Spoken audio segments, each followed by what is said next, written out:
Hey guys, it's RJ. I'm here with a bottle of 1910 and 1920 by Old Forester. We're going to pour them up separately, and we're also going to do a mix where we're going to have 50-50 ratio to try to recreate the 1915. Going to use our pour spouts today so we can try to be a little bit more accurate with our measurements, so we can try to get a better ratio for that 1-to-1.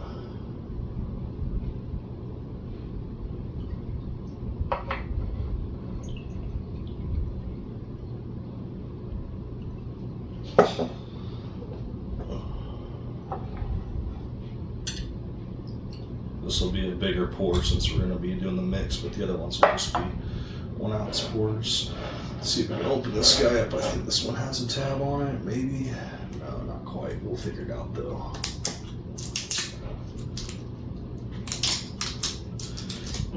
So we've had the bottle of 1920 for a while, but this bottle of 1910 we actually picked up in a video recently. I should say Brandon was the one who picked this one up, but gonna use this bottle for the video. So our stopper, there we go.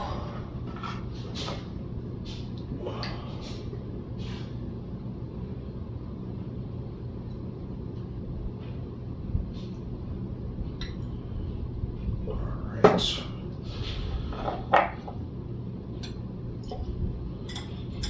So that'll be a pretty full Glencairn. We'll let that sit and kind of mellow out for a little bit. I'm not too concerned about pouring for the other Glens. We don't have to have these perfect because we're going to be sampling these separately while we wait for that to mix. We'll light pour there. Do a light pour here. There we go. Alright, see these stoppers out, so we put these corks back in the bottle. I don't want to spill anything. Oh.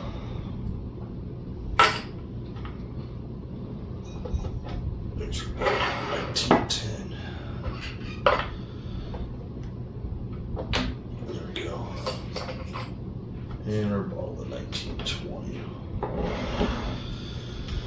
Alright, we'll start with the 1920. It's something I've had before, but it's been a really long time since I've even had a sample of it, so let's see what this guy smells like. So this one's 57.5% alcohol. It's 115 proof. I want to say I paid around $65 to $68 for this guy. Not the cheapest, but definitely one of the harder to find ones in the Whiskey Row series by them, the Prohibition style.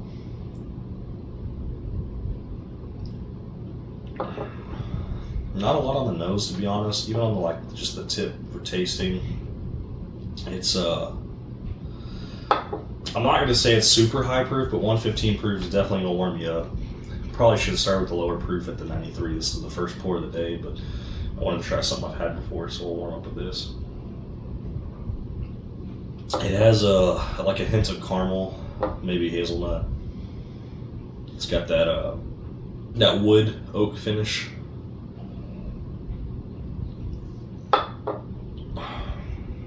Got like a little bit of a bitter to it, almost like a charred oak flavor. That's kind of like on the rye spice side of things.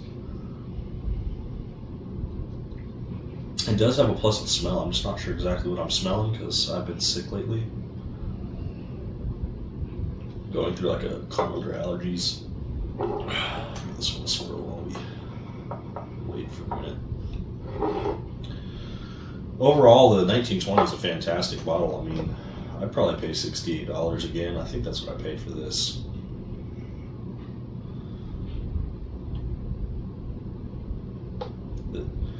So it's got a little information on here. It says, during Prohibition, Old Forester was bottled as medicinal whiskey at 117 West Main Street under Kentucky permit number 3.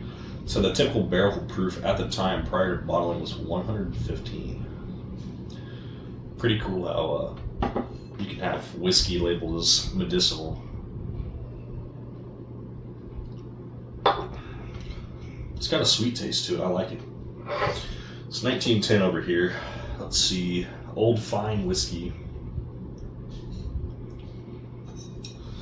statement on this one says, in 1910, a fire on Whiskey Row led to Old Forester being re-barreled into heavily charred barrels. This double-barreled expression follows the same process as the original Old Fine Whiskey. This is a 93 proofer, 46.5% alcohol content. So if we got a double barrel on this, then I would definitely expect some charred oak flavors in this one, especially if we're talking about fire that was involved. I'm trying to clear my sinuses, see if I can actually smell anything. Sorry guys, I've been sick for like 5 days. I'm trying to get back out and do more stuff.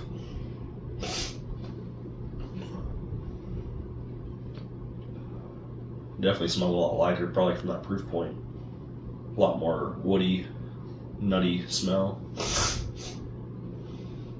Sweet too. Let's see what it tastes like if I can taste it. Oh wow, that's like super smooth, really light. I was expecting like a heavy wood finish or taste to it from it being what appears to be twice barreled. I'm not tasting hardly any wood.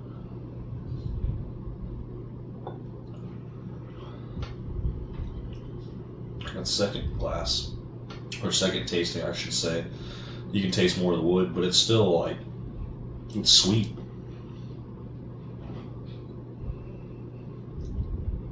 Wow, that's really good. So I guess they used to make a 1915 that they don't make anymore, so people go out and buy a 1910, 1920, they mix them. That's why we use this. We have a 1:1 ratio. The color difference is very drastic between the two when you mix them together versus on their own. I don't know if we can get this in the light. The color on these are closer, probably from that proof point, than this one. This one seems a little bit lighter in my opinion.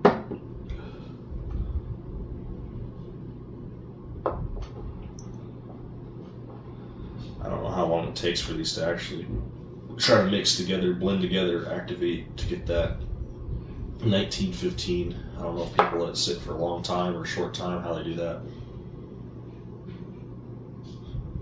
It has a sweet note like what I was getting from this one, but it has like the wood char from like this one that's coming across on the palate.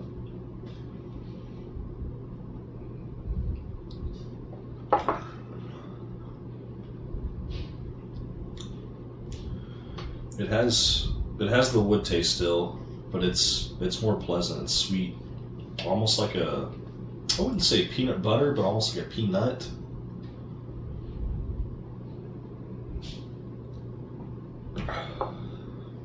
A light taste of like vanilla caramel. It's got like a slight spice too. I think the spice is mainly from the wood though. Very pleasant. I want to say, because I didn't pick this up, Brandon did, I want to say this one was probably around $60 as well, so kind of a big investment to get both of these bottles, because that's going to be pushing $130 after taxes. We're talking probably closer to $145, $150 for both bottles. But if you have both bottles already, or you have a buddy that has both bottles, have them come over and share them, or if you have one and he has one, it'd be cool to meet up and try these pours together.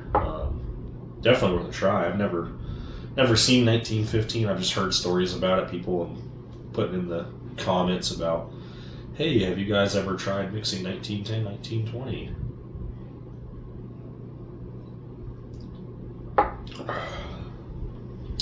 We put in for that giveaway for, well, I say giveaway, it's their little raffle for a chance to buy the allocated birthday bourbon this year, but I think like most people, I got the same email that said you were not selected, you were not a winner. But birthday bourbon would be really cool to pick up. I think they MSRP for $135, but secondary market, they're way up there. I mean, we're talking, I think they start out like $700. I know they have to go pick them up at the distillery, so I think part of that's people trying to get their traveling cost and their hotel if they have to stay out there to go get the bottle and come back. But you won't see me paying that kind of money for secondary prices on a bottle, but if this is anything close to it, this is pretty good. If you guys have tried 1910 or 1920, let me know in the comments, especially if you've tried it blended together like this. This is a very interesting experience.